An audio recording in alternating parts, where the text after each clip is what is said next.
সংস্কৃত সারথী ক্লাসরুমে তোমাদের সকলকে স্বাগত জানাই। বন্ধুরা, আমি অনুপ। আজকে আমরা দ্বাদশ শ্রেণীর সংস্কৃত বিষয়ক অত্যন্ত গুরুত্বপূর্ণ এবং রোমাঞ্চকর একটি গল্প আলোচনা করতে চলেছি। সেটি হলো গোবিন্দ কৃষ্ণ মোদক বিরচিত বনগাতা গুহা।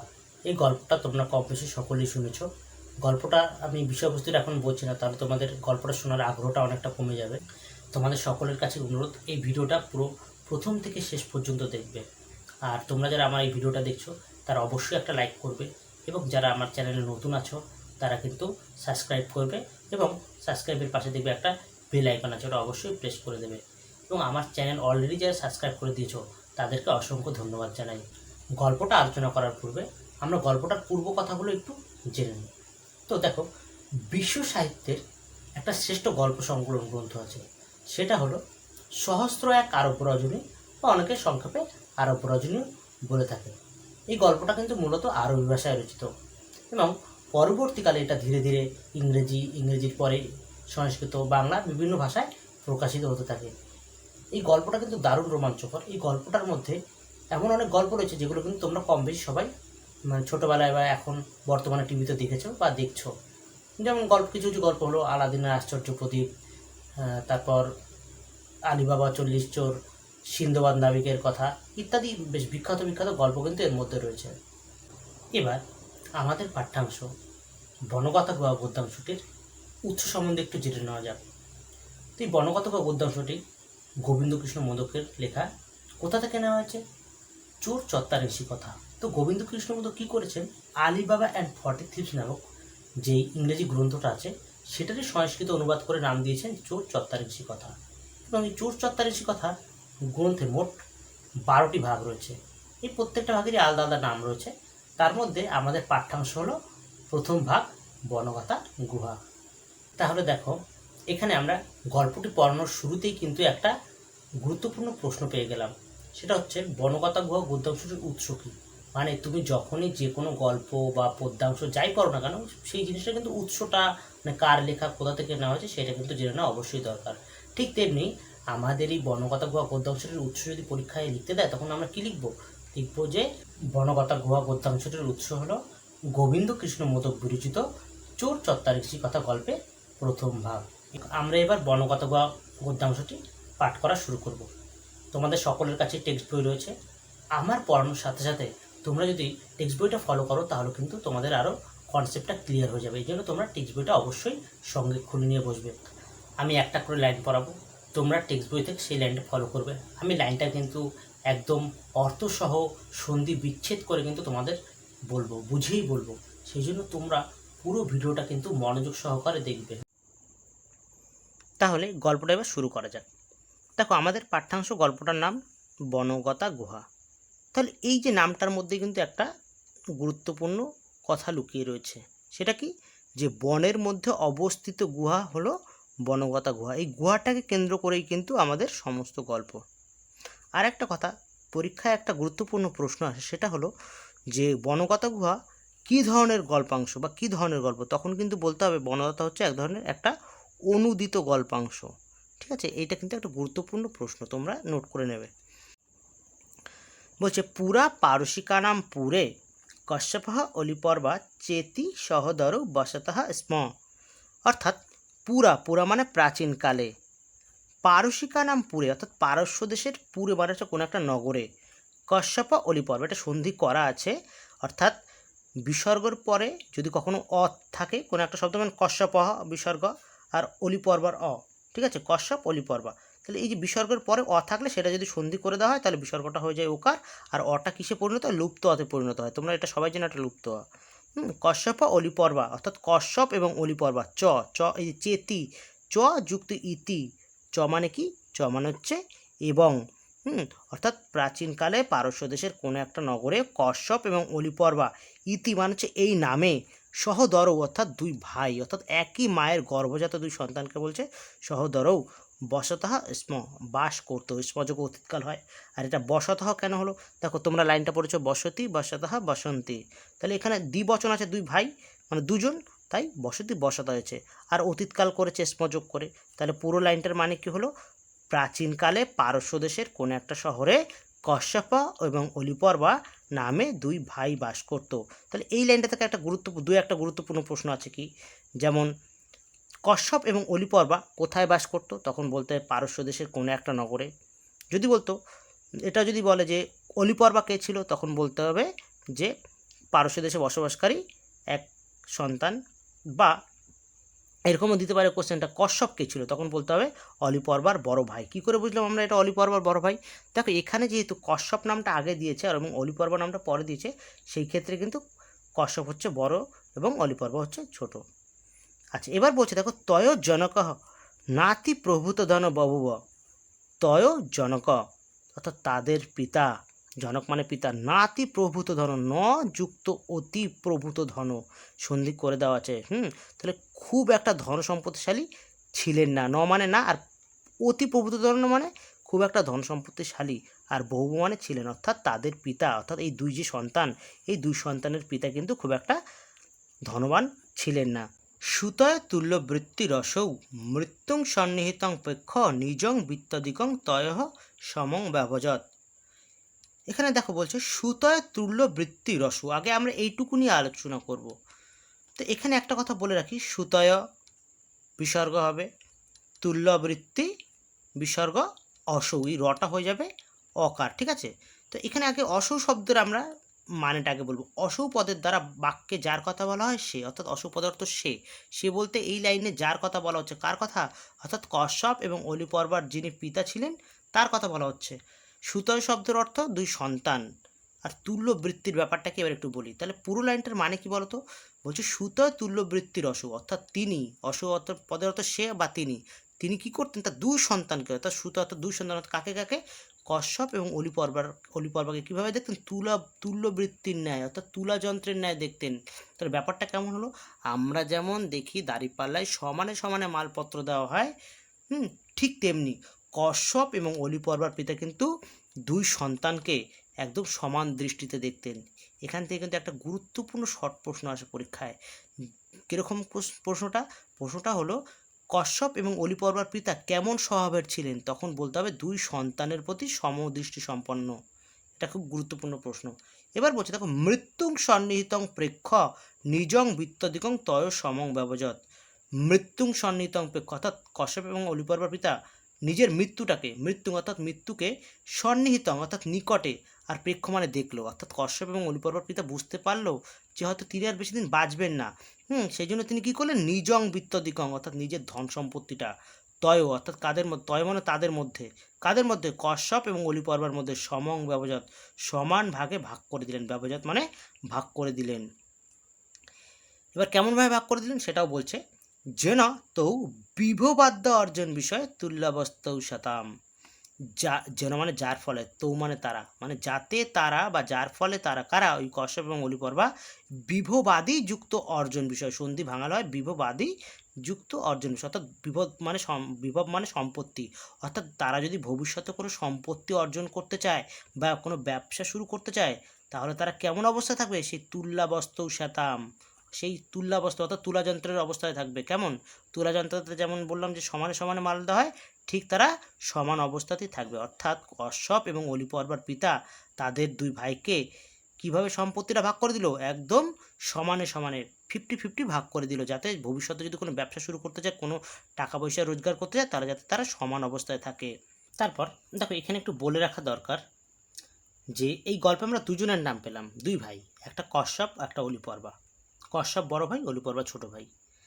তো একটা জিনিস মাথায় রাখবে, এই গল্পে এই প্রথম প্যারা, এই যে এইটুকু প্রথম প্যারা, এই প্রথম প্যারাতেই কিন্তু কশ্যপের কাহিনী শেষ। কশ্যপের কথাটা এইটুকুই। গল্পের মূল নায়ক কিন্তু অলিপর্বা, মানে একদম সেকেন্ড প্যারা থেকে শুরু করে শেষ পর্যন্ত কিন্তু অলিপর্বার কাহিনী রয়েছে। সেই ক্ষেত্রে আমাদের কশ্যপের কাহিনী সীমিত। দেখো তারপর বলছে, অথ কশ্যপ কস্যচিৎ মহধনস্য পুত্রীম উদ্বহৎ। অথ তারপর কশ্যপ মানে কশ্যপ কি করলো? কস্যচিৎ মানে কোনো এক। দেখো এখানে কস্যচিৎ আমি খণ্ডত কোথা থেকে পেলাম? সবসময় মনে রাখবে, মাঝখানে যদি যুক্ত বর্ণ থাকে, এখানে দেখো নয়ময় রয়েছে যুক্ত বর্ণ, তাহলে প্রথমটাকে তুমি খণ্ডত করে আলাদা করে দাও, কস্যচিৎ মানে কোনো এক, আর তারপর মটাকে নিয়ে এদিকে আলাদা করে দাও, মহধনস্য, অর্থাৎ তারপর কশ্যপ কী হলো? কোনো এক মহাধনির। এইবার দেখো এখানেও আরেকটা সন্ধির ব্যাপার হচ্ছে, পুত্রীম উদ্বহৎ। দেখো আমি কি বললাম, পুত্রিম উদ্বহৎ। দেখো মাঝখানে ম বা দ থাকলেই সন্ধি, কথাটা মাথায় রাখবে, খুব ভাইটাল একটা কথা কিন্তু, মাঝখানে ম বা দ থাকলেই সন্ধি হয়। তাহলে পুত্রিম, মটাকে এইদিকে আলাদা করে দাও, পুত্রিম পয়সু তরপর দীর্ঘি ময়সন্ত পুত্রিম, আর রস্যুটাকে আলাদা করে, রস্যুটাকে নিয়ে এই বাকি শব্দটুকু একবারে বলো, রস্যু দ হসন্ত ব হ তয়সন্ত বা খণ্ডত উদ্বহৎ। তাহলে এইভাবে ম থাকলে সন্ধি ভাঙাতে হয়। তাহলে কি হলো, তারপর কশ্যপ কি করলো, কস্যচিৎ অর্থাৎ কোনো এক মধ্বনির পুত্রীকে অর্থাৎ কন্যাকে বা মেয়েকে কি করলো, উদ্বহৎ অর্থাৎ বিবাহ করলো। তাহলে দেখো আমরা এখানে বুঝতে পারলাম কশ্যপ এবং অলিপর্বর পিতা হয়তো মৃত্যুর কিছু আগেই কি করলো, তিনি সম্পত্তি ভাগ করে দিল, এবং তারপর ঠিক কশ্যপ কি করলো, কোনো এক মহাধনী বণিকের বা মহাধনীর মেয়েকে কি করলো, বিবাহ করলো। যেন সাহা সপদ্দেব নগরবাসীভি বণিক বরই তুল্য বিভব বভুভ। যেন স অর্থাৎ যার ফলে, স অর্থাৎ কি এখানে কশ্যপ, অর্থাৎ যার ফলে সে কী হলো, অর্থাৎ এই যে মহাধনীর একজন মেয়েকে বিয়ে করলো, তার ফলে কশ্যপের কী হয়েছিল, বলছে স্বপদ দেব, স্বপদী যুক্ত দেব, অর্থাৎ খুব তাড়াতাড়ি, স্বপদী মানে খুব শীঘ্রই বা তাড়াতাড়ি, নগরবাসীভি বণিক বড়ই অর্থাৎ নগরে বসবাসকারী যারা ধনী বণিক ছিল, বণিক বড়ই অর্থাৎ যারা ধনী বণিক ছিল, ঠিক তাদের মতোই কিন্তু এই যে তুল্য বিভব, সেই তুলাযন্ত্র অর্থাৎ তাদের মতোই, কাদের মতো, সেই ধনী বণিকদের মতোই সেও কিন্তু ধনী হয়ে গেল। ওই জন্য বলছে তুল্য বিভব বভুব। দেখো কতবার একটা শব্দ সন্ধির মতো করে করে দিয়েছে এখানে, নগরবাসীভি বিসর্গ, বণিক গটা ক হয়ে যাবে বড়ই, তুল্য বিভব তারপর বহব। তাহলে এই লাইনটার মানে আমরা পুরোটা কী পেলাম, যে কশ্যপ একজন মহাধনীর মেয়েকে বিয়ে করার ফলে সে খুব শীঘ্রই নগরের অন্যান্য ধনী বণিকদের মতো সেও ধনী হয়ে গিয়েছিল। তাহলে পরীক্ষায় একটা ইম্পর্টেন্ট প্রশ্ন আসে যে কশ্যপ ধনবান হয়ে উঠেছিল কীভাবে, বা কীভাবে সে ধনী হয়ে গেল, তাহলে এটা বলতে হবে সে এক মহাধনীর মেয়েকে বিয়ে করার ফলে। এবার বলছে বিবিধৈশ্চ বিলাসই কালাম অনায়ত। দেখো এখানে একটা জিনিস খেয়াল করো, যে কালম মাঝখানে কিন্তু ম আছে, আমি বললাম মাঝখানে ম থাকলেই সন্ধি, তাহলে মর সাথে এখানে তো কিছু নেই, তাহলে কী করতে হবে, ময়ের থেকে কিন্তু একটা অকার বের করে আনতে হবে। দেখো ম যুক্ত অ, ম, হ্যাঁ, দেখো ম বললে একটা অকারের টান আসছে, তাহলে মাথায় রাখতে হবে কালম যুক্ত অনয়ত। তাহলে পুরো লাইনটার মানে কি হলো, বিবিধৈশ্চ অর্থাৎ বিভিন্ন রকমের, বিলাসী অর্থাৎ বিলাস ব্যাসনের দ্বারা বা আমোদ প্রমোদের দ্বারা বা আনন্দের দ্বারা, কালম অর্থাৎ সময়, অনয়ত মানে কাটাতে লাগলো, অর্থাৎ কশ্যপ কী করতে লাগলো, সে এতটাই ধনী হয়ে গিয়েছিল, সে বিভিন্ন রকম আমোদ প্রমোদ বা আনন্দের দ্বারা সময় কাটাতে লাগলো। তথাহি প্রভূত ধনত্বাৎ ঈপ্সিতং কিমপি বস্তু তস্য দুরসদং নাসিত। অর্থাৎ বলছে সে এতটাই ধনী হয়ে গিয়েছিল যে, অর্থাৎ কশ্যপ এতই ধনবান হয়ে গিয়েছিল যে, ঈপ্সিতং কিমপি বস্তু, ঈপ্সিতং কিম যুক্ত ওপি, কিমপি, হ্যাঁ, এই দেখো মাঝখানে ময়াকা আছে তাই অকার বের করে নিলাম ওপি। তাহলে ঈপ্সিত কোনো বস্তু, ঈপ্সিত বস্তু বলতে কোন বস্তুটাকে আমরা বুঝবো, যখন যেটা তুমি চাইছো, মানে এখন তোমার একটা জিনিস পেতে ইচ্ছা করছে, ধরো এখন তোমার একটা ফোন দরকার, এখন তোমার একটা গাড়ি দরকার, সেগুলোকে তোমার ঈপ্সিত বস্তু বলে, যেটা তুমি এখন লাভ করতে চাইছো। তাহলে কশ্যপ এতটাই ধনী হয়ে গিয়েছিল যে ঈপ্সিত কোনো বস্তুই তস্য দুরাসদং নাসিত, অর্থাৎ তার হাতের নাগালের বাইরে রইল না। বোঝা গেল, দুরাসদং অর্থাৎ দূরে রইল না বা হাতের নাগালের বাইরে রইল না। এইখানেই আমাদের কিন্তু কশ্যপের কাহিনী শেষ। এবার এই সেকেন্ড প্যারা পড়ানো শুরু করার আগে একটা কথা বলে রাখি, তোমাদের এই যে ফার্স্ট প্যারা, এই সেকেন্ড প্যারা, এইটুকু, এই দুটো প্যারা থেকে কিন্তু একটা গুরুত্বপূর্ণ প্রশ্ন আসে, ভীষণ ইম্পর্টেন্ট প্রশ্ন, সেটা হচ্ছে বনগতা গুহা গদ্যাংশে কশ্যপ এবং অলিপর্বার আর্থিক অবস্থা বা অর্থনৈতিক অবস্থার বর্ণনা দাও। তার জন্য কিন্তু এই দুটো প্যারার প্রত্যেকটা লাইন কিন্তু ভালো করে মনে রাখতে হবে। চাইলে সংস্কৃত লাইনগুলো যদি কেউ পারো মুখস্থ করে নিতে পারো কোটেশন হিসাবে। যাই হোক, দেখো দ্বিতীয় প্যারা শুরু করছি। বলছে যথা অলিপর্বণঃ তথা তস্য শ্বশুরস্য অপি অল্পম এব বৃত্তম আসিত। অর্থাৎ বলছে যেমন অলিপর্বা তথা তস্য শ্বশুরস্য অপি, অর্থাৎ তার শ্বশুরের অবস্থাও তেমন। কেমন বলছে, অল্পম এব, দেখো ম এখানে মর সাথে একার আছে, তো একারটাকে আলাদা করে দিলাম, অল্পম যুক্ত এব, অর্থাৎ অল্পম এব বৃত্তম আসিত, এখানে মর সাথে আকার আছে তো আকারটাকে আলাদা করে দিলাম বৃত্তম। তাহলে দেখো অলিপর্বা যেমন তার শ্বশুরের অবস্থাও তেমন, কেমন বলছে, অল্পম এব বৃত্তম আসিত, অর্থাৎ অল্প সম্পত্তির অধিকারী, অল্প মানে অল্প, বৃত্তম মানে সম্পত্তি বা টাকা পয়সা বা ধন সম্পদ, ঠিক আছে, আসিত মানে ছিল। অর্থাৎ এখান থেকে বোঝা গেল যে অলিপর্বা কিন্তু খুব একটা ধনী ছিল না, অর্থাৎ তার শ্বশুরের অবস্থাও কিন্তু খুব একটা ভালো ছিল না। ওই জন্য বলছে অল্পমেব বৃত্তমাসিত, অর্থাৎ তারা ছিল অল্প সম্পত্তির অধিকারী, অর্থাৎ অলিপর্বা ছিল অল্প সম্পত্তির অধিকারী। যেন স নিস্ত্রিক উটা যে কৃতাবাসাহা আত্মনং চ কলত্রপত্তানি চ মহতা কষ্টেন পুপস।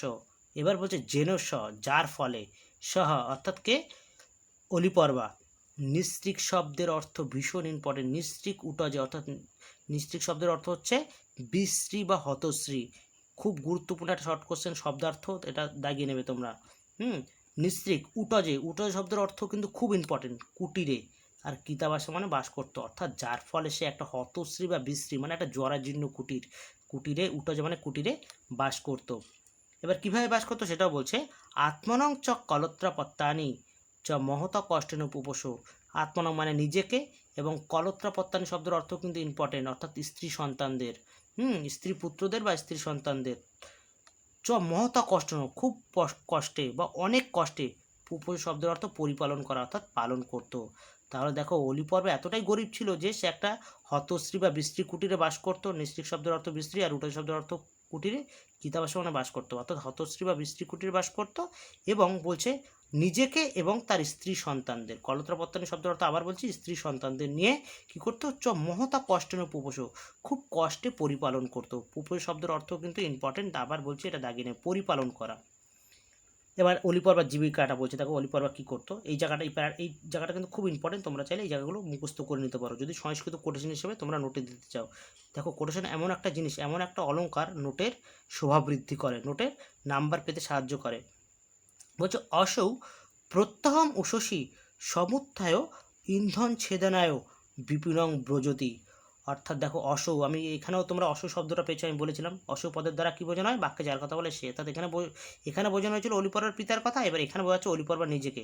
অসৌ অর্থাৎ অলিপর্বা কী করতো, প্রত্যহম উষসী অর্থাৎ প্রতিদিন, উষসী মানে ভোরবেলায়, সমুত্থায় মানে উঠে, অর্থাৎ অলিপর্বা প্রতিদিন ভোরবেলায় উঠে ইন্ধন ছেদনায়, ইন্ধন শব্দের অর্থ কাঠ, ছেদনায় মানে কাটার জন্য, অর্থাৎ কাঠ কাটার জন্য, বিপিনং ব্রজতি বনে যেত। বিপিন শব্দের অর্থ ভীষণ ইম্পর্টেন্ট, খুব গুরুত্বপূর্ণ। বিপিন শব্দের অর্থ হচ্ছে বন। তাহলে দেখো অলিপর্বা কী করতো, প্রত্যেক দিন ভোরবেলায় উঠে, ভোরবেলা কি, এই যে উষসী শব্দের অর্থ ভোরবেলা, সমুত্থায় মানে উঠে, ইন্ধন ছেদন অর্থাৎ কাঠ কাটার জন্য বনে যেত। তারপর কি করতে বলছে, ছিন্নম ইন্ধনং। দেখো এই যে মাঝখানে ময়ের সাথে কী কার লাগানো আছে, হস্যিকার। তাহলে আমি কী করবো, আগে সন্ধিটাকে ভাঙিয়ে দেবো। ছিন্নম ছয়সী নয় নয় ময়সন্ত, আলাদা করে দিলাম। এবার হস্যিকার মানে কি, রস্যইকার, মানে হস্যইটা ইট, ওই রস্যইকার, ঠিক আছে। ইন্ধনং অর্থাৎ ইন্ধন মানে হচ্ছে কাঠ। ছিন্ন কাঠগুলোকে কী করতো, ত্রয়ানাং গর্ধভানাং পৃষ্ঠগতং করতি। অর্থাৎ অলিপর্ব প্রথমে তাহলে কী করতো, প্রতিদিন ভোরবেলা উঠে বনে যেত, তারপর কী করতো, ছিন্ন কাঠগুলোকে অর্থাৎ যে কাঠগুলোকে সে কাটতো, সে কাঠগুলোকে কী করতো, ত্রয়ানাং গর্ধবানাং অর্থাৎ তিনটে গাধার পিঠে, পৃষ্ঠগতম করতে অর্থাৎ তাদের পিঠে, তার তিনটে গাধা ছিল, সেই তিনটে গাধার পিঠে চাপিয়ে দিত। পুরম আনয়তি নগরে আনতো বা শহরে আনতো। তারপর কী করতো, দেখো তত্রচ বিক্রি নিতে, তারপর সেগুলোকে বিক্রি করতো। এবং ততশ্চ লব্ধেন ধনেন বৃত্তিং করতি, এবং বলছে ততশ্চ লব্ধেন ধনেন অর্থাৎ তা থেকে যা ধন সম্পত্তি লাভ করতো, অর্থাৎ সেই কাঠ বিক্রি করে যেই টাকা সে পেতো সেগুলো দিয়ে করতো বৃত্তিং করতো, অর্থাৎ তার দিনকাল চলতো বা তার জীবিকা নির্বাহ হতো। অর্থাৎ এইভাবেই সে তার স্ত্রী সন্তানদের নিয়ে খুব কষ্টে পরিপালন করতো, খুব কষ্টে থাকতো। যাই হোক আবার বলছি, তাহলে দেখো আমরা এই প্যারায় কী দেখতে পেলাম, যে অলিপর্বা ছিল খুব মানে দরিদ্র, তার শ্বশুর অবস্থা তেমন একটা ভালো ছিল না, সে একটা হতশ্রী বা বিশ্রী কুটিরে বাস করত, নিজেকে এবং তার সন্তানদের নিয়ে, স্ত্রী সন্তানদের নিয়ে খুব কষ্টে পরিপালন করত। এবং তার জীবিকা কী ছিল, সে প্রতিদিন ভোরবেলায় উঠতো, ভোরবেলায় উঠে বনে যেত কাঠ কাটার জন্য। সেই কাঠগুলোকে কী করতো, তার তিনটে গাধা ছিল, গাধার পিঠে চাপিয়ে দিত, চাপিয়ে দেওয়ার পর কী করতো, সেগুলো নগরে বা শহরে আনতো, শহরে আনার পর কী করতো, সেগুলোকে বিক্রি করতো, এবং বিক্রি করার ফলে যা টাকা সে পেত সেগুলো দিয়ে কিন্তু তার সংসার চলতো। অর্থাৎ তাহলে এই দুটো প্যারা কিন্তু ভীষণ ইম্পর্টেন্ট বড় প্রশ্নের জন্য। কোন বড় প্রশ্নটা আবার বলছি, কশ্যপ এবং অলিপর্বর আর্থিক অবস্থার বর্ণনা দাও, এই বড় প্রশ্নটার জন্য।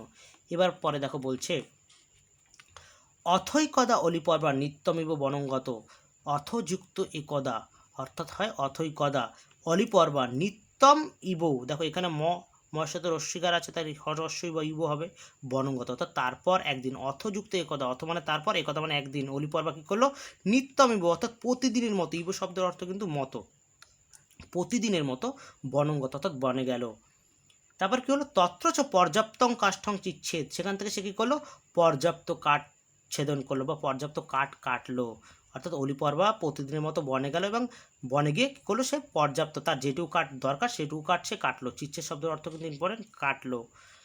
এবার বলছে তৎক্ষণং দূরে নভসি বিসর্পৎ পাংশু পটলং তস্য দৃশ্যতাম অগাধ। দেখো ময়া কাছে তো একটা অকার বের করে দিলাম, অগাধ অর্থাৎ তৎক্ষণ অর্থাৎ ঠিক সেই মুহূর্তে। কী হলো, দূরে অর্থাৎ দূরে, নবসী শব্দের অর্থ হচ্ছে আকাশে, দূরে আকাশে বিসর্পৎ পাংশু পটলম অর্থাৎ বিসর্পৎ মানে সাপের মতো এঁকে বেঁকে, পাংশু পটলম অর্থাৎ সাপের মতো এঁকে বেঁকে ওঠা কিছু ধূলিরাশি। পাংশু পটল শব্দের অর্থ কিন্তু ধূলিরাশি। তস্য অর্থাৎ তার, দৃশ্যতাম অগাধ তার দৃষ্টিগোচরে আসলো, তার নজরে আসলো, দৃষ্টিগোচরে বা নজরে আসলো। অর্থাৎ অলিপর্বা কাঠ কাটার পর কি হলো, হঠাৎ করে সে দূরে কি দেখতে পেলো, সাপের মতো এঁকে বেঁকে উঠেছে এমন কিছু ধূলিরাশি আকাশে দেখতে পেলো। মানে আকাশে কিছু ধুলো দেখা যাচ্ছে যেগুলো অনেকটা সাপের মতো এঁকে বেঁকে উঠেছে, এটা তার নজরে আসলো। তত্রচ দত্ত দৃষ্টিরয়ং যজ্ঞ, তত্র মানে সেখানে, অর্থাৎ কোথায়, সেই আকাশের দিকে যেখানে ধুলোরাশিটা দেখা যাচ্ছে আকাশে, যেখানে আকাশে ধুলোগুলো দেখা যাচ্ছে সেই দিকে দত্ত দৃষ্টি অর্থাৎ খুব ভালোভাবে দৃষ্টি নিক্ষেপ করে, অয়ং, অয়ং শব্দ রটা অ হয়ে যাবে, হ্যাঁ, অয়ং অর্থাৎ এখানে কে অলিপর্বার কথা বোঝানো হচ্ছে। অলিপর্বা কি যজ্ঞ অর্থাৎ অনুধাবন করলো বা জানতে পারলো বা মনে মনে ভাবলো, অর্থাৎ আকাশের সেই ধূলিরাশিগুলো দেখে অলিপর্বা মনে মনে ভাবলো। কি ভাবলো, বলছি এস রজস্তমঃ এতম এব দেশম উদ্দেশ্য সবেগং প্রধাবতম। দেখো মত থেকে একটা বেরিয়ে আসবে, অশ্বারোহণাং বলনোত্থাপতে। তাহলে সে কী ভাবলো, বলছে এই যে রজস্তম, এই যে ধূলিরাশি, রজস্তম শব্দের অর্থ কিন্তু ভীষণ ইম্পর্টেন্ট, ধূলিরাশি ভীষণ ইম্পর্টেন্ট। পাংশুপটল শব্দের অর্থ ধূলিরাশি, রজস্তম শব্দের অর্থ ধূলিরাশি। তাহলে এসো মানে এই যে ধূলিরাশি, এই যে আকাশে যে ধূলিরাশিটা দেখা যাচ্ছে, এতম এব দেশম উদ্দেশ্য অর্থাৎ এই দেশের উদ্দেশ্যে আসা। এই দেশ বলতে কোন দেশ, যেখানে অলিপর্বা কাঠ কাটতে গেছে সেই জায়গার অর্থাৎ সেই বনের উদ্দেশ্যে আসা, সবেগং অর্থাৎ খুব বেগ সহকারে, প্রধাবতাম ধাবমান, অশ্বারোহণাং অর্থাৎ অশ্বারোহীদের, বলেন উত্থাপত্যে অর্থাৎ অশ্বারোহীদের দলের দ্বারা সৃষ্টি হয়েছে। অর্থাৎ ঘোড়া চালাচ্ছে তো কয়েকজন লোক খুব দ্রুত বেগে ঘোড়া চালিয়ে আসছে, ঠিক সেই ঘোড়ার খুরের দ্বারা সেই ধুলোরাশিটা কিন্তু আকাশের সৃষ্টি হয়েছে। তাহলে দেখো এখানে একটা ইম্পর্টেন্ট কোশ্চেন, যে আকাশের ধুলোরাশি দেখে অলিপর্বা কী অনুধাবন করেছিল, অর্থাৎ অলিপর্বা বুঝতে পারলো যে সেই ধুলোরাশিটা কীভাবে সৃষ্টি হয়েছে, যে এই দেশের উদ্দেশ্যে বা এই বনের উদ্দেশ্যে আসা কিছু দ্রুতগামী ঘোড়সওয়ারদের দলের দ্বারা সেই ধুলোরাশিটা সৃষ্টি হয়েছে। এইবার দেখো বলছে যতঃ অস্মিন দেশে রাজপুরুষাः ন সঞ্চরতি ততঃ তুরঙ্গ সাধেভি দস্যুভিমাব্যম। অর্থাৎ এবার দেখো বলছে যেহেতু অস্মিন দেশে, যত মানে যেহেতু, অস্মিন দেশে মানে এই দেশে অর্থাৎ ওই সেই বনে অলিপর্বা যেখানে কাঠ কাটতে গেছে, রাজপুরুষাः অর্থাৎ কোনো রাজপুরুষ বা কোনো রাজকর্মচারীরাই ন সঞ্চরতি অর্থাৎ যাতায়াত করে না, ততঃ সেই কারণে বা সেহেতু তুরঙ্গ সাধিভি অর্থাৎ সেই অশ্বারোহী বা ঘোড়সওয়ারগুলি, তুরঙ্গ সাধিভি শব্দের অর্থ কিন্তু ইম্পর্টেন্ট, অশ্বারোহীর বা ঘোড়সওয়াররা অবশ্যই কী হবে, দস্যুভিমাব্যম অবশ্যই দস্যু দল বা ডাকাত দল হবে। অর্থাৎ অলিপর্বা কিন্তু তাদের দেখে মনে মনে একটা জিনিস মানে মনস্থির করে ফেললো, কি, যে যারা ঘোড়া নিয়ে এখানে এসছে তারা কিন্তু কোনো সাধারণ ব্যক্তি না, তারা অবশ্যই কোনো দস্যু বা ডাকাত দল হবে। কেন, কারণ সেই জায়গায় কিন্তু কোনো মানুষই যাতায়াত করে না। তো এখানে একটা গুরুত্বপূর্ণ প্রশ্ন কিন্তু তোমাদের রয়েছে, রাজপুরুষের পত্নীর সমাস নির্ণয় করতে দেয় যে কোন সমাস হয়েছে, তখন কিন্তু এটা বলতে হবে ষষ্ঠী তৎপুরুষ সমাস। আমি একটু বলে দিই, রাজ্ঞঃ পুরুষাহা রয়াকার বর্গের জয় বিসর্গ, রাজ্ঞঃ পুরুষা পয়সু রয়সু পেটকটা সয়াকার বিসর্গ, রাজ্ঞ পুরুষা সমান সমান দিয়ে লিখবে রাজপুরুষা, এবার উত্তর ব্র্যাকেটে লিখবে হচ্ছে ষষ্ঠী তৎপুরুষ সমাস। তারপরে বলছে দেখো তত অসাবিদৃশং প্রচ্ছন্নং কিমপি স্থানং লব্ধুং সর্বত দৃশং ব্যাপারায়মাসো। অর্থাৎ এখানে দেখো বলছে তত অসৌ হবে, এটা সন্ধি করা আছে, সন্ধি বিচ্ছেদ করতে হবে, তত অসৌ ইবাদৃশং অর্থাৎ তত্ত্ব মানে তারপর, অসৌ পদের অর্থ বারবার বলছি, অসৌ শব্দটা বারবার চলে আসছে এখানে। অসৌ পদের দ্বারা কাকে বোঝানো হচ্ছে, অলিপর্বাকে। অর্থাৎ তারপর অলিপর্বা কী করলো, তাদেরকে দেখে প্রচ্ছন্ন কিমপি স্থানং অর্থাৎ একটা প্রচ্ছন্ন মানে একটা লুকোনোর একটা ঘন জায়গা, কিমপি স্থানং মানে জায়গা, লব্ধুং মানে লাভ করার জন্য বা খোঁজার জন্য, সর্বত মানে চারিদিকে, দৃশ্যং মানে নিজের দৃষ্টিটাকে, ব্যাপারায় মাসে মানে ছড়িয়ে দিল। অর্থাৎ অলিপর্বা সেই দস্যুদের বা ডাকাতদের দেখে কি করলো, লুকোনোর জন্য একটা ঘন জায়গা খুঁজলো এবং ঘন জায়গা খোঁজার জন্য সে করলো নিজের দৃষ্টিটাকে চারিদিকে ছড়িয়ে দিল। অর্থাৎ সে একটা ভালো জায়গা খুঁজছিল। জায়গাটা কেমন, তো বলছে যত্র সহ চোরাপক্রমণং যাবৎ ক্ষেমেন নিভৃত তৃষ্ঠেত, অর্থাৎ যত্র স অর্থাৎ যেখানে বসে সে অর্থাৎ অলিপর্বা চোরাপক্রমণ অর্থাৎ চোরদের বা ডাকাতদের অপক্রম অর্থাৎ তারা কি করছে সেগুলো নিভৃত তৃষ্ঠেত অর্থাৎ নির্ভয়ে বসে থেকে সে যেন দেখতে পারে, অর্থাৎ চোররা বা ডাকাতরা কি করছে সেগুলো যেন সে নির্ভয়ে দেখতে পারে, এমন একটা সে ঘন জায়গা খুঁজছিল। পরের পাড়ায় বলছে চৌরাংস্তু সমীপগতান প্রেক্ষ অসৌ সপদী নিকটবর্তীনম মহিরুহম আরোহ, অর্থাৎ চৌরাংস্তু চোরদের সমীপগতান প্রেক্ষ অর্থাৎ নিকটে আসতে দেখে, সমীপে মানে নিকটে আর প্রেক্ষ মানে দেখে অর্থাৎ নিকটে আসতে দেখে, অর্থাৎ অলিপর্বা দেখলো যে চোররা বা দস্যুরা বা ডাকাতরা খুব তার কাছাকাছি চলেছে, সেটা দেখে সে কী করলো অসু অর্থাৎ সে অর্থাৎ অলিপর্বা স্বপদী খুব তাড়াতাড়ি বা খুব শীঘ্রই নিকটবর্তী রং অর্থাৎ নিকটে থাকা মহিরুহম আরোহ অর্থাৎ বিরাট একটা গাছে, মহিরুহ শব্দের অর্থ হচ্ছে বিরাট বৃক্ষ বা বড় বৃক্ষে, আরোহ শব্দের অর্থ হচ্ছে আরোহণ করলো। দেখো এখানে মহিরুহম আবার ময়ের সাথে একটা আকার আছে, তাই জন্য আরোহটা আলাদা হয়ে গেল। আরোহ মানে হচ্ছে চড়লো বা আরোহণ করলো গাছে। তাহলে অলিপর এখানে একটা ইম্পর্টেন্ট শর্ট কোশ্চেন আছে যে অলিপর বা চোরদের নিকটে আসতে দেখে কী করলো, সে একটা বিরাট গাছে উঠে পড়লো।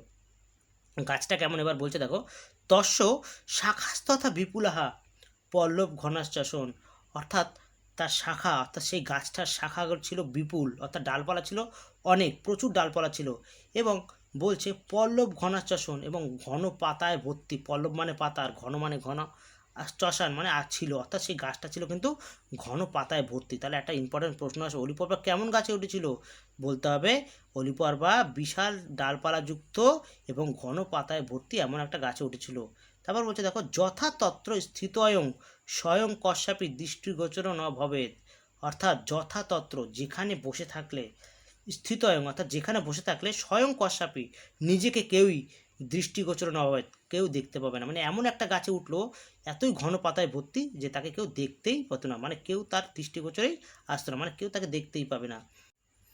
তারপর বলছে তত নাতি দূরে বিশালা শিলচ্ছয় বর্ততে স্ম, অর্থাৎ তারপর নাতি দূরে অর্থাৎ সেই গাছটার একটু কাছেই, খুব একটা দূরে না কিন্তু একটু কাছেই, বিশালয় অর্থাৎ একটা বিশাল শিলচ্ছয় বর্ততে স্ম, একটা বিশাল পর্বত ছিল, বিশাল একটা পর্বত বিরাজ করছিল, বর্ততে স্ম মানে ছিল। এবার দেখো বলছে পর্বতটার বর্ণনা দিচ্ছে ঋজুন্ন তস্য যস্য শিখরং মনুজস্য দুরসদম নাসিত, অর্থাৎ সেই পাহাড়টার চূড়া, শিখর শব্দের অর্থ চূড়া মানে একদম শেষ মাথা, এতটাই উঁচু ছিল, ঋজু শব্দের অর্থ খাড়া বা উঁচু, এতটাই উঁচু ছিল যে সেটা মনুজস্য দূরসদম আসিত, সেটা মানুষের দৃষ্টিগোচরে কিন্তু সহজেই আসতো না, দূরসদম আসিত মানে খুব দূরে ছিল, অর্থাৎ তাহলে বোঝা গেল যে যেই পাহাড়টা গাছটার সামনে ছিল সেই পাহাড়টা কিন্তু অনেকটাই উঁচু ছিল, যেই পাহাড়টার চূড়া কিন্তু সহজেই মানুষের দৃষ্টিগোচরে আসতো না। এবার বলছে অথ তৈ হয়স্তাহা শৈলস্য পাদম আসাধ্য অবরোহণ, অথ মানে তারপর, তৈ শব্দের অর্থ তারা অর্থাৎ কারা, হয়স্তাহা অর্থাৎ সেই ঘোড়সওয়াররা, ভীষণ ইম্পর্টেন্ট শব্দ। হয়স্তা শব্দের অর্থ কিন্তু ঘোড়সওয়ার, অর্থাৎ তারপর সেই ঘোড়সওয়ার বা অশ্বারোহীরা কী করলো শৈলস্য পাদম আসাধ্য, অর্থাৎ শৈলস্য মানে পাহাড়ের পাদম মানে পাদদেশে এসে অবরোহণ মানে অবতরণ করলো বা নামলো। তাহলে বোঝাই যাচ্ছে এখানে যে সেই যে দস্যুরা বা ডাকাতরা ছিল তারা কিন্তু সেই পাহাড়টার সামনে এসে দাঁড়ালো, কোন পাহাড়টার সামনে, যেই পাহাড়টা শিখর বা চূড়া ছিল অনেক উঁচু, যেটা মানুষের সহজে দৃষ্টিগোচরে আসতো না। এবার বলছে অলিপর বা চ তান গণয়িত্বা বিংশতি দয়ম এতান জানাত, অর্থাৎ অলিপর্বা তাদের গুণে জানতে পারলো যে তারা সংখ্যায় কতজন, বিংশতি দয়ম অর্থাৎ 2 অর্থাৎ 40 জন, এতান জানাত এটা জানতে পারলো। তাহলে অলিপর্বা দেখো সেই যে দস্যু বা ডাকাতদের বা চোরদের গুণে জানতে পারলো তারা সংখ্যায় কিন্তু 2 অর্থাৎ 40 জন। এবার বলছে তৈ স স সপ্তয় দৃঢ় গুল্মশাকাশু বদ্ধা, তৈ অর্থাৎ তারা অর্থাৎ কারা, সেই ঘোষররা বা অশ্বরোহীরা কী করলো স সপ্তয়, ভীষণ ইম্পর্টেন্ট শব্দ অর্থ, স মানে নিজের, এই স মানেও নিজের, সপ্তয় মানে ঘোড়াগুলি, অর্থাৎ তারা নিজের ঘোড়াগুলোকে কী করলো দৃঢ় গুল্মশাকাশু বদ্ধা শক্ত ঝোপের ডালে বাঁধলো, দৃঢ় মানে শক্ত, গুল্মশাকাশু অর্থাৎ ঝোপের ডালে বাঁধলো, বদ্ধা মানে বাঁধলো, তেসাং বলগা অপনীতা, তারপর কী করলো তেসাং অর্থাৎ সেই ঘোড়াগুলোর কী করলো বলগা, বলগা যেগুলো ছিল যে বলগাগুলো চামড়ার সেগুলো কী করলো অপরিতা মানে খুলে নিল, এবং কী করলো কণ্ঠে সূচ ধান্য সুতা আসঞ্জিতা, এবং কণ্ঠে অর্থাৎ গলায় কী করলো ধানের থলে ঝুলিয়ে দিল, ধান্য সুতা অর্থাৎ ধানের থলে বা বস্তা, সুতা শব্দের অর্থ বস্তা, আসঞ্জিতা অর্থাৎ ঝুলিয়ে দিল। এবং কি করছে, অথ সর্বেওপিতে স স পর্যান গণি আদদিরে, এবং তারপর কি করলো দেখো সেই চোররা, অথ মানে তারপর সর্বেওপিতে তারা সবাই স স পর্যান গণিহি নিজের নিজের চামড়ার বস্তাগুলো, পর্যান গণি মানে চামড়ার বস্তাগুলো, আদদিরে মানে নিল।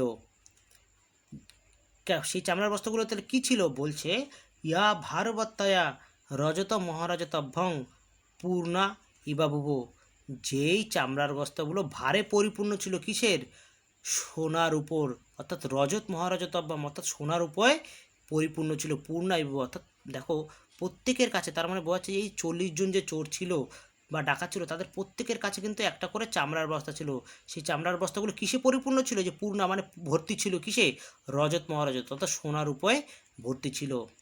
এবার পরের প্যারা বলছে দেখো, অন্যভ্য বিশিষ্টা কারো তেষাম একতমঃ অলিপর্বণা নায়কত্বেন গৃহীত, অন্যভ্য বিশিষ্টা কারো তেষাম একতম অর্থাৎ ওই যে অতজন যে 40 জন যে ডাকাত ছিল তাদের মধ্যে, এই এতজনের মধ্যে বিশিষ্টাকার একজনের আকার ছিল বিশিষ্ট বা ভালো, খুব ভালো চেহারার মানুষ একজন ছিল, একতম মানে তাদের মধ্যে একজন ছিল খুব ভালো আকারের মানুষ, তাকে দেখে অলিপর্বা কী করলো, অলিপর্বনা নায়কত্ব নিগৃহীত, অলিপর্বা তাকে থেকে দলের সর্দার বা নায়ক বলে গ্রহণ করলো।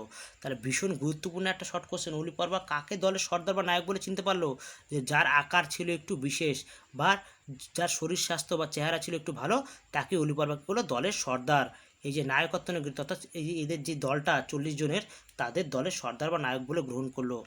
এবার কি করছে দেখো, সাহা শৈলাগ্রভাগং প্রাপনত, অর্থাৎ সেই যে সর্দারটা যে যার শরীর স্বাস্থ্য বা চেহারা ছিল বিশেষ আকারের, সে কী করলো শৈলাগ্রভাগং অর্থাৎ শৈলযুক্ত অগ্রভাগ অর্থাৎ পাহাড়ের অগ্রভাগে গেল, প্রাপনত মানে গেল, এবং কী করলো পাঠ এবং পাঠ করলো, অর্থাৎ কী পাঠ করলো, একটা মন্ত্রের কথা এখানে বলছে।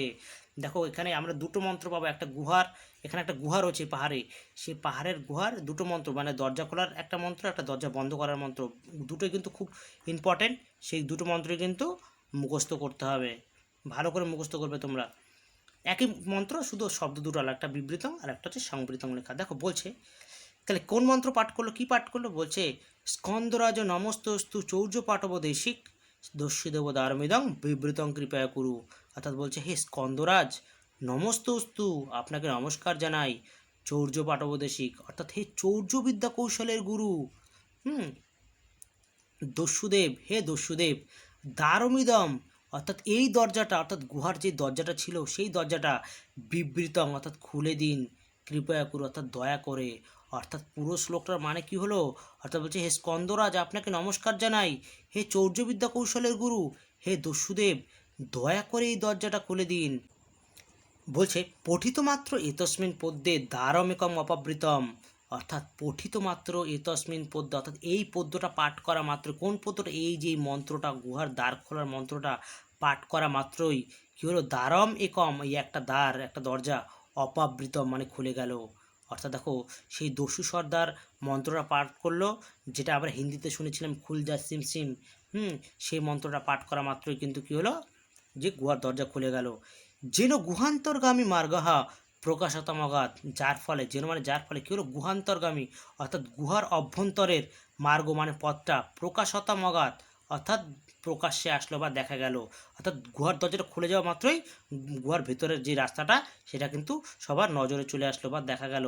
তেন মার্গেন সর্বানপ্য অনুচরান প্রবিষ্টান প্রেক্ষ স অগ্রণীহি স্বয়মপি প্রবিষ্ট, অর্থাৎ বলছে তেন মার্গেন অর্থাৎ সেই পথ দিয়ে, মার্গ শব্দের অর্থ পথ, অর্থাৎ যেই রাস্তাটা দেখা ছিল সেই পথ দিয়ে, সর্বানপি অনুচরান সমস্ত অনুচরদের প্রবিষ্টান প্রেক্ষ প্রবেশ করতে দেখে, অর্থাৎ সেই পথ দিয়ে গুহার ভেতরে সেই পথটা দিয়ে আগে কী করলো সমস্ত অনুচররা প্রবেশ করছে, এটা দেখলো কে, সেই গুহা দলের সর্দার, এবং কী করলো সু অগ্রণী, এবং তারপর নিজে সে স্বয়মপি প্রবিষ্ট নিজে তারপর সে প্রবেশ করলো। তাহলে দেখো এখানে এই লাইন থেকে আমরা একটা গুরুত্বপূর্ণ প্রশ্ন পেলাম, যে গুহার ভেতরে সর্বপ্রথম কারা প্রবেশ করেছিল, তাহলে সেই অনুচররা, যেই 40 জন চোর ছিল তাদের মধ্যে সর্দার বাদ দিয়ে বাকি যেই 39 জন অনুচর ছিল তারা কিন্তু গুহার ভেতরে সর্বপ্রথম প্রবেশ করেছিল, এবং তারা ঢুকে যাওয়ার পরে তারপরে কিন্তু দলের সর্দার প্রবেশ করেছিল। দ্বারম চ শত এব সম্বৃতম, এবং তারপর কিন্তু কি হলো, সেই দরজাটা, গুহার দরজাটা কি হলো, শত মানে একা একাই, সংবৃতম মানে বন্ধ হয়ে গেল। দেখো সংবৃতম, বিবৃতম মানে খোলা, সংবৃতম মানে বন্ধ হয়ে যাওয়া, এই শব্দটা কিন্তু তোমরা এই মন্ত্রতেও পাবে। এবার বলছে তত চৌরাহা কঞ্চিত কালং গুহায়ামে বতস্তু, তারপর সেই চোরেরা অর্থাৎ বা ডাকাতেরা কি করলো, কঞ্চিত কালং অর্থাৎ কিছু কাল বা কিছু সময়, গুহায়ামে অর্থাৎ গুহার ভেতরেই তস্তু অর্থাৎ থাকলো, তাবত্ত অলিপর্বা বৃক্ষ শাখায় স্থিত, ততক্ষণ পর্যন্ত কিন্তু অলিপর্বা কী করলো, বৃক্ষ শাখায় অর্থাৎ গাছের ডালে স্থিত মানে বসে রইলো। দেখো সেই গুহার ভেতরে এই এতগুলো ডাকাত বা 40 জন চোররা কিন্তু ঢুকে অনেকক্ষণ ছিল, কিছুকাল ছিল, কিন্তু ততক্ষণ পর্যন্ত কিন্তু অলিপর্বা সেই গাছের ডালে বসে রইলো। কেন বলছে, চিন্তায় মাসো যদ্দহং বৃক্ষাদ অবরুদ্ধ গৃহ সকাশং গচ্ছামি, অর্থাৎ সে মনে মনে চিন্তা করলো যে যদ্দহং যদি অহং, অর্থাৎ যদি আমি, অহং মানে আমি, বৃক্ষাদ অবরুদ্ধ অর্থাৎ গাছ থেকে নেমে, গৃহ সকাশং অর্থাৎ বাড়ির নিকটে, গচ্ছামি মানে যাই, অর্থাৎ অলিপর্বা মনে মনে ভাবলো যে আমি যদি এখন গাছ থেকে বাড়ির নিকটে যেতে থাকি, এবং বলছে তে চৌরাহা গুহাত বহিরাগচ্ছতি, এবং সেই চোরগুলি যদি এখনই গুহা থেকে বাইরে বেরিয়ে আসে, তাহলে কী হতে পারে, অপিচ প্রাণ সংশয়মে ভবতি, তাহলে কিন্তু আমার প্রাণ সংশয় বা প্রাণ নাশের একটা সম্ভাবনা রয়েছে। ইতি বিচিন্ত, এই কথা চিন্তা করে তত্রাবতিষ্ঠিত, সে সেখানেই বসে রইল, অর্থাৎ কোথায়, সেই গাছের ডালেই কিন্তু সে বসে রইল। তাহলে একটা এখানে গুরুত্বপূর্ণ প্রশ্ন আসে, অলিপর্বা কেন মানে গাছ থেকে নামলো না, তখন এই কথাটা বলতে হবে যে সে ভাবলো সে যদি এখনই গাছ থেকে নেমে বাইরের দিকে যায়, এবং হঠাৎ তখনই যদি গুহার ভেতর থেকে সেই চোরেরা বা ডাকাতেরা বেরিয়ে আসে এবং তারা যদি তাকে দেখে ফেলে, তাহলে কিন্তু তার একটা প্রাণ সংশয়ের সম্ভাবনা রয়েছে। যাই হোক, তারপরে বলছে অথ কেনচিৎ কালেনও দ্বারম অপবৃতম, তারপর অথবা তারপর কেনচিৎ কালেন মানে কিছুকাল পরে কী হলো, দ্বারম অপবৃতম দরজাটা খুলে গেল, সেই গুহার দরজা খুলে গেল। এবার বলছে তেন চ প্রথমং নায়ক বহির্জগম, তারপর বলছে তেন চ তাদের মধ্যে প্রথমে সর্বপ্রথম কী হলো, নায়ক বহির্জগম অর্থাৎ নায়ক বাইরে বেরিয়ে আসলো। দেখো এখানে ব্যাপারটা কি, এখানে কিন্তু নায়ক প্রথমে গুহার ভেতর থেকে বাইরে বেরিয়ে আসলো, কিন্তু আমরা একটু আগে জায়গায় কী দেখতে পেয়েছিলাম, সবার প্রথমে কিন্তু অনুচররা প্রবেশ করেছিল 39 জন, তারপর কিন্তু নায়ক প্রবেশ করেছিল গুহার ভেতরে, কিন্তু বেরোনোর সময় কিন্তু উল্টো হলো, নায়ক আগে বেরিয়ে আসলো। এটা কিন্তু ইম্পর্টেন্ট কোশ্চেন, মাথায় রাখবে। এবার বলছে দ্বারদেশে চ স্থিত্বা সো অগ্রণী সর্বান সহচরান বহির্নিঃসরত দদর্শ, দ্বার দেশে চ স্থিত অর্থাৎ দ্বার, সেই গুহার দরজার সামনে দাঁড়িয়ে সো অগ্রণী অর্থাৎ সে কে, অর্থাৎ সেই দলের সর্দার কী করলো, সর্বান সহচরান বহির্নিঃসরত সমস্ত সহচরদের বা অনুচরদের বহির্নিঃসরত দদর্শ বাইরে বেরিয়ে আসতে দেখলো, এবং বলছে ততশ্চ পদ্যম এতদ অপাঠিত, ততশ্চ পদ্যম এতদ অপাঠিত, এবং তারপর একটা পদ্য পাঠ করলো, এই পদ্যটা পাঠ করলো, কোন পদ্যটা, এবার গুহার দরজা বন্ধ করার মন্ত্র, সে একই মন্ত্র শুধু শব্দটা আলাদা। এটা দেখো সে একই কথা বলছে, স্কন্দরাজ নমস্তে অস্তু চৌর্য পাঠোপদেশিক দস্যুদেব দারমিদম সংবৃতং কৃপয়া করু, অর্থাৎ বলছে হে স্কন্দরাজ আপনাকে নমস্কার জানাই, হে চৌর্যবিদ্যা কৌশলের গুরু, হে দস্যুদেব দারমিদং সংবৃতং কৃপয়া করু, এই দরজাটা দয়া করে আপনি বন্ধ করে দিন। এখানে একটা আমি গুরুত্বপূর্ণ কথা বলে রাখি, একটা প্রশ্ন আসে, স্কন্দরাজ বলতে কাকে বোঝানো হয়, তখন বলতে হবে কার্তিকেয়কে। যাই হোক, তাহলে এই হলো গুহার দ্বার বন্ধ করার মতো দুটো মন্ত্র, কিন্তু একদম কণ্ঠস্থ করবে এবং খাতায় না দেখে লিখে প্র্যাকটিস করবে।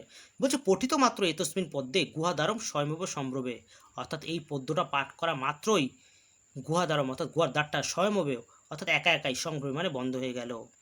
পূর্বম ইবই এতদপি পদ্যম অলিপর্বা স্ফুটম আকর্ণয়ত, অর্থাৎ বলছে পূর্বম ইব এতদপি অর্থাৎ পূর্বেরটার মতো এটাও, পূর্বেরটার মতো এই যে পূর্বের এই মন্ত্রটার মতো এই মন্ত্রটাও, এই পদ্যটাও অলিপর্বা স্ফুটম আকর্ণয়ত, অর্থাৎ অলিপর্বা কিন্তু কানে শুনে নিয়েছিল এই দুটো মন্ত্রই, দুটো যেই গুহার দরজা খোলার মন্ত্র এবং গুহার দ্বার বন্ধ করার মন্ত্র, দুটোই কিন্তু অলিপর্বা শুনে নিয়েছিল, এবং কী করেছিল, তুষ্ণীম চাবর্ত কণ্ঠগতম অকরত, এবং সেগুলোকে তুষ্ণীম চাবর্ত বারবার মুখে বলে বলে, মুখে বারবার আউড়ে নিয়ে কী করলো, কণ্ঠগত মকরত কণ্ঠগত করে নিল, মুখস্থ করে নিল, খুব গুরুত্বপূর্ণ একটা জায়গা। এবার বলছে দেখো তারপর কী হলো, তাহলে কিন্তু অলিপর্বা দুটো মন্ত্রই মুখস্থ করে নিল। অথ সর্বে চৌরাহা স স অশ্বান আরুহ্য নিষ্ক্রান্তা, ভীষণ ইম্পর্টেন্ট একটা সন্ধি বিচ্ছেদ, সন্ধি এটা কিন্তু পরীক্ষায় বিচ্ছেদ করতে দেয়।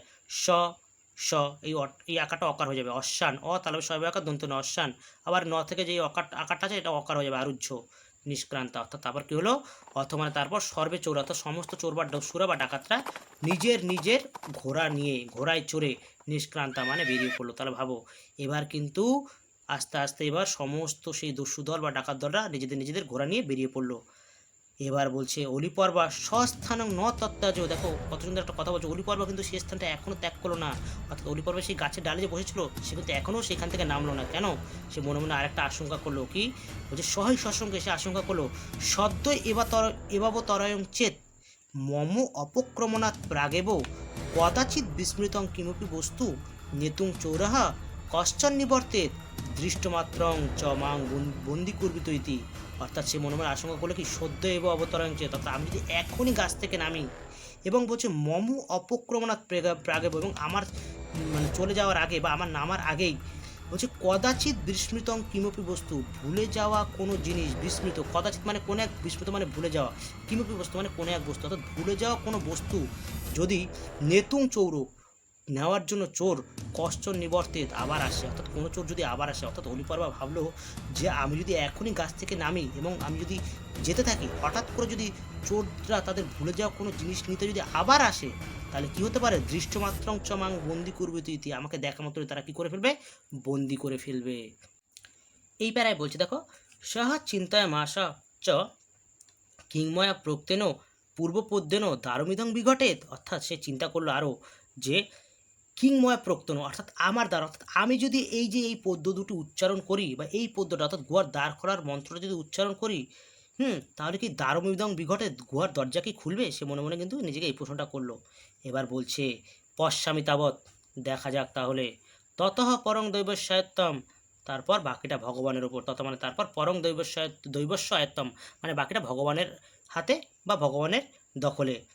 বলছে এবং বিচিন্তয়াসৌ বৃক্ষত অবতীর্য গুল্ম মধ্যেন শৈলমুখং যাবৎ বব্রাজ, এই কথা চিন্তা করে এবং বিচিন্ত অসৌ সন্ধি করা আছে, অসৌ পদের দ্বারা কী বলেছিলাম, বাক্যে যার কথা বলা হয় সে, অর্থাৎ অলিপর্বা, অর্থাৎ এই কথা চিন্তা করে অলিপর্বা বৃক্ষত অবতীর্য অর্থাৎ গাছ থেকে নেমে গুল্ম মধ্যেন অর্থাৎ লতাপাতার মধ্য দিয়ে শৈলমুখং অর্থাৎ পাহাড়ের মুখে যাবৎ বব্রাজ যখন গেল, তারপর কী করলো, পদ্যং চৈতৎ পপাট অর্থাৎ পদ্যং চ এতৎ পপাট, এই পদ্যটা পাঠ করলো। কোন পদ্যটা? এই যে সেই গুহার দ্বার খোলার মন্ত্র একই আবার বলছে, স্কন্দরাজ নমস্তস্তু চৌর্যপাঠ উপদেশিক দস্যুদেব দারমিদং বিবৃতং কৃপা গুরু, অর্থাৎ হে স্কন্দরাজ আপনাকে নমস্কার জানাই, হে চৌর্যপাঠ উপদেশিক অর্থাৎ হে চৌর্যবিদ্যা কৌশলের গুরু, হে দস্যুদেব দয়া করে এই দরজাটা খুলে দিন। এবার বলছে দেখো, অস্মিন গীতমাত্রে দ্বারম বিবৃতম, এই শ্লোকটা বা এই মন্ত্রটা পাঠ করা মাত্র কী হলো, দরজাটা কিন্তু খুলে গেল। গীতমাত্রা মানে গান করা মাত্রই বা পড়া মাত্রই, দ্বারম মানে দরজাটা, বিবৃতম মানে খুলে গেল। তাহলে একটা কথা বলে রাখি এখানে, তোমাদের এই শব্দ দুটো কিন্তু সবাই গুলিয়ে ফেলে, বিবৃতং মানে বন্ধ, খুলে যাওয়া, আর সংবৃতং মানে বন্ধ হওয়া। তো আমি দেখো একটা সহজ বুদ্ধি মানে করে বলি এখানে, বিবৃতং আর বন্ধ, দেখো কথা দুটোকে দুটোই বন্ধতেও ব আছে, বিবৃতংয়েও ব আছে, তাহলে তোমরা সবসময় ভাববে কথা দুটো উল্টো, তাহলে বিবৃতং মানে কখনো বন্ধ হবে না, উল্টো খুলবে, কথাটা উল্টো ভাববে, বয় বয় উল্টো ভাববে, দুটোই তোই ব, কিন্তু বিবৃতং হলেই ভাববে খুলে যাওয়া, আর সংবৃতং মানে বন্ধ হয়ে যাওয়া। তো যাই হোক দেখো, তাহলে এই পদ্যটা পাঠ করা মাত্র কী হলো, গোয়ার দরজা খুলে গেল। এবার বলছে গুয়াভ্যন্তরং প্রবিশ্য অলিপর্বা সর্বতঃ রাশিকৃতানি ভক্ষানি মহার্ঘণাং চিনাং শুকানাং কনকস্য রজতস্য চ স্থূলান শলাকান দদর্শ। খুব ইম্পর্টেন্ট লাইন, অর্থাৎ অলিপর্বা গুহার ভিতরে ঢুকে কি দেখতে পেল, বলছে গুহাভ্যন্তরং প্রবিশ্য, গুহার ভিতরে প্রবেশ করে অলিপর্বা কী হলো, সর্বতঃ অর্থাৎ চারিদিকে রাশিকৃতানি ভক্ষানি রাশি রাশি খাবার, মহার্ঘানাং চিনাং শুকানাং অর্থাৎ মহার্ঘানাং অর্থাৎ খুব দামি, কী হলো, চিনাং শুকাং অর্থাৎ চীনা রেশমি বস্ত্র, চিনাংশুক শব্দের অর্থ ভীষণ ইম্পর্টেন্ট, চীনা রেশমি। তারপর বলছে চীনা রেশমি বস্ত্র দেখতে পেলো, এছাড়া কি বলছে, কনকস্য রজতস্য চ অর্থাৎ সোনার উপর স্থূলান মোটা মোটা বাট বা শলাকা দেখতে পেলো, শলাকান দদর্শ অর্থাৎ বাট বলতে কিনা আমরা দেখি হিন্দি বইগুলোতে, কিছু কিছু বইগুলোতে দেখি যে ভিলেনগুলো তারা সোনার বিস্কুট পাচার করে, ঠিক সেই টাইপের সোনার উপর মোটা মোটা বাট দেখতে পেলো, দদর্শ মানে দেখতে পেলো। তাহলে এটা কিন্তু খুব গুরুত্বপূর্ণ একটা লাইন যে অলিপর্বা গুহার ভিতরে কী কী দেখতে পেয়েছিল। এবার বলছে তত আসৌ স্বর্ণপূর্ণা তাবতী রজিন গণি রাদদে যাবতী বরুং তস্য গর্ধভা প্রভাবেউ অর্থাৎ এবার বলছে তত অসৌ তারপর সে অর্থাৎ অলিপর্বা স্বর্ণপূর্ণা অর্থাৎ সোনায় ভর্তি তাবতী রজিনগণি, এটা রটা হয়ে যাবে, তাবতী অজিনগণি আদদে অর্থাৎ তারপর কী করলো অলিপর্বা, সোনায় ভর্তি ততগুলোই বস্তা নিল, তাবতী মানে ততগুলি, অজিন মানে বস্তা, অজিন মানে চামড়া, আর গণি মানে বস্তা, অর্থাৎ ততগুলি চামড়ার বস্তা, আদদে মানে নিল। তাহলে ভাবো অলিপর্বা কিন্তু গোয়া থেকে ততগুলি সোনার বস্তা নিয়েছিল, কতগুলি, যে যাবতী বরুং তস্য গর্ধবা প্রভাবেউ, যতগুলি তার সেই তিনটি গাধা বইতে পারে, যতগুলি বস্তা তার তিনটি গাধা বইতে পারে। তাহলে এখানে একটা গুরুত্বপূর্ণ কোশ্চেন আসে কিন্তু, যে অলিপর্বা গুহার ভেতর থেকে কতগুলো সোনার বস্তা নিয়েছিল? আর তখন উত্তর দিতে হবে অলিপর্বা গুহার ভেতর থেকে তার গাধার বহন করার ক্ষমতা অনুযায়ী কিন্তু সোনার বস্তা নিয়েছিল। কিন্তু অনেকে কি করে, যে পরীক্ষায় প্রশ্নটার উত্তর ভুল করে আসে, অনেকে লিখে দেয় যে 3 বস্তা, যেহেতু 3টে গাধা অনেকে 3 বস্তা সোনার, 3টে সোনার বস্তা নিয়েছিল, কিন্তু এটা কিন্তু একদমই ভুল। এই জায়গাটা কিন্তু ভালো করে খুব মনে রাখবে। অলিপর্বা তার গাধার বহন করার ক্ষমতা অনুযায়ী সোনার বস্তা নিয়েছিল। এবার বলছে তাশ্চ গণি যাতায়াতই দ্বার দেশম আনায়ত, অর্থাৎ কী করলো, তারপর সেই সোনার বস্তাগুলো গণি অর্থাৎ বস্তাগুলো কী করলো, যাতায়াত অর্থাৎ যাতায়াত করে বা টেনে টেনে দ্বার দেশম আনায়ত অলিপর্বা কী হলো, গুহার দরজার সামনে আনলো। এবার বলছে লাস্ট প্যারা দেখো, অথ বিবৃত মন্ত্রেণ দ্বারং বিবৃত, তারপর গুহার দ্বার খোলার মন্ত্র পাঠ করে দরজা খুলে, অথ বিবৃত মন্ত্র মানে গুহার দরজা খোলার মন্ত্র পাঠ করে দ্বার খুলে তা গণি নিষ্কাস্য, সেই বস্তাগুলোকে বের করে, অর্থাৎ কোন বস্তাগুলো, সেই সোনার বস্তাগুলোকে বের করে রাসব পৃষ্ঠান আরোপ্য, গাধার পিঠে চাপিয়ে দিয়ে, দেখো এখানে এইমাত্র আমরা বললাম গর্ধব মানেও গাধা, রাসব মানেও গাধা, তাহলে পরীক্ষায় একটা শর্ট কোশ্চেন থাকে যে গাধার দুটো প্রতিশব্দ লেখো, তাহলে একটা গর্ধব একটা রাসব, অর্থাৎ রাসব পৃষ্ঠান আরোপ্য, অর্থাৎ গাধার পিঠে আরোপ্য মানে চাপিয়ে দিয়ে কী করলো, কাষ্ঠুষ ছাদয় মাসো, কাঠ দিয়ে সে ঢেকে দিল। এবার বলছে তত অসৌ সংবৃত মন্ত্রং ব্যবহারও, তারপর সে কী করলো বুঝতেই পারছো, সেই তত অসৌ, তারপর অলিপর্বা সংবৃত মন্ত্র অর্থাৎ গুহার দ্বার খোলার মন্ত্র পাঠ করলো, ব্যবহার শব্দের অর্থ পাঠ করলো বা উচ্চারণ করলো, এবং কী হলো, দ্বারং চ সপ্রতি সংবৃতম, দরজাটা একা একা বন্ধ হয়ে গেল। তত অয়ং, তারপর সে দ্রুততরং ক্রামত নগরং নিবৃত্ত, তারপর সে অলিপর্বা কী করলো, খুব দ্রুত নিজের নগরের দিকে বেরিয়ে গেল। তাহলে দেখো না, বুঝতেই পারছো লাস্টে কী হলো, অলিপর্বা কিন্তু আস্তে আস্তে সেও খুব বড় লোক হয়ে গেল। এবার গল্পটা শেষ করার আগে আমি দু একটা তোমাদের ইম্পর্টেন্ট গুরুত্বপূর্ণ বড় প্রশ্ন বলে দিই। এই বনগাথা গুহা গদ্যাংশ থেকে তোমরা কোন কোন বড় প্রশ্ন রেডি করবে। প্রথম দুটো প্যারা থেকে যে প্রশ্নটা বললাম যে কশ্যপ এবং অলিপর্বার আর্থিক অবস্থা অর্থনৈতিক অবস্থার বর্ণনা করো, এই নোটটা তোমরা রেডি করতে পারো। তারপর গল্পের যে নায়ক অলিপর্বার চারিত্রিক বৈশিষ্ট্য বা চরিত্র তোমরা বর্ণনা করতে পারো। তারপর অলিপর্বার ভাগ্য পরিবর্তনের কাহিনী কিন্তু তোমরা এই যে এই পোর্শন থেকে, সেই মানে যখন গাছের ডালে বসলো, তারপর দস্যুরা আসলো, গুহার দরজা খুলে গেল, সোনার বস্তা, তারপর তারা বেরিয়ে গেল, তারপর অলিপর্বা গুহার ভিতরে ঢুকলো, সোনার বস্তা নিল, এগুলো তোমাদের লিখতে হবে। তাহলে এই যে অলিপর্বার ভাগ্য পরিবর্তনের কাহিনী লেখো, এই প্রশ্নটা তোমরা রেডি করতে পারো। এছাড়া এখানে একটা লাইন আছে তত পরং দৈব সায়ত্তম, অর্থাৎ তারপর বাকিটা ভগবানের হাতে, অর্থাৎ ভগবান কি দৈব বা ভগবান কি সত্যি অলিপর্বার প্রতি প্রসন্ন হয়েছিল, এই লাইনটা দিয়েও একটা বড় প্রশ্ন আসতে পারে। এবং লাস্টে আরেকটা প্রশ্ন আসে যে অলিপর্বা কীভাবে গুহায় প্রবেশ করেছিল এবং গুহার ভিতরে ঢুকে সে কোন কোন জিনিস দেখতে পেয়েছিল। এই বড় প্রশ্নগুলো তোমরা কিন্তু নিজেদের সুবিধার্থে রেডি করে নিতে পারো। তাহলে কোন কোন গুরুত্বপূর্ণ প্রশ্নগুলো আমি তো সেটা বলেই দিলাম। তাছাড়াও তোমাদের যদি মনে হয় যে কোনো প্রশ্নের দরকার, কোনো প্রশ্নের উত্তর দরকার, তাহলে কিন্তু তোমরা আমাকে অবশ্যই কমেন্ট বক্সে কমেন্ট করে জানাবে। তো বন্ধুরা, ভিডিওটি কেমন লাগলো অবশ্যই কমেন্ট করে জানাও, এবং ভিডিওটি যদি তোমাদের ভালো লেগে থাকে তাহলে অবশ্যই তোমাদের সহপাঠীদের বা বন্ধুদের শেয়ার করো, এবং পড়ানোর মাঝখানে আমার যদি কোনো ভুল ত্রুটি থেকে থাকে তাহলে আমি তোমাদের কাছে ক্ষমা প্রার্থী। আজকে এখানেই বিদায় নিচ্ছি, সবাই ভালো থেকো।